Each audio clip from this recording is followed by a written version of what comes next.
Juice use করি, বিশ্বাস করে চুলটা ভেজা থাকার সময় পর্যন্ত এত পরিমাণে একটা বাজে স্মেল আসে কি আর বলবো। বাট ড্রাই হয়ে গেলে কিন্তু স্মেলটা একদম ঠিক হয়ে যায়। যাদের আমার থেকে শর্ট হেয়ার রয়েছে তাদেরকে আমি বলবো এই স্টেপটা তোমরা কখনোই করবে না হেয়ারে। চুলটার সাথে এরকম অত্যাচার করলে কিন্তু স্প্লিট এন্ডস বেড়ে যাবে।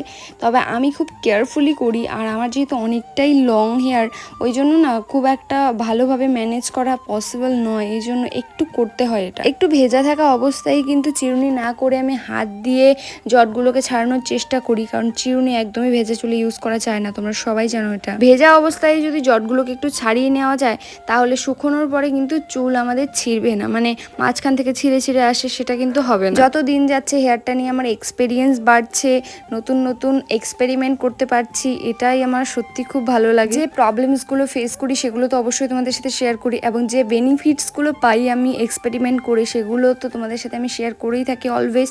আর আমার ভিডিওতে আমি কখনোই মিথ্যা কথা বলি না, অ্যান্ড কোনো রকম এডিট করে আমার ভিডিও কিন্তু আসে। এই যে তোমরা আমার ভিডিওগুলো দেখতে পাও এগুলো কিন্তু একদম র মেটেরিয়াল ভিডিও। দেখো হাত দিয়ে আমি চুলের জট কতটা ছাড়িয়ে দিয়েছি, আর আমার চুলটা যখন 80% মতো শুকিয়ে যাবে তখন কিন্তু আমি চিরুনি করব। আমার যেহেতু লো পোরোসিটি হেয়ার, তাই হেয়ারটা ড্রাই করা নিয়ে আমার কোনো টেনশন নেই, এমনিতেই অনেক তাড়াতাড়ি শুকিয়ে যায়।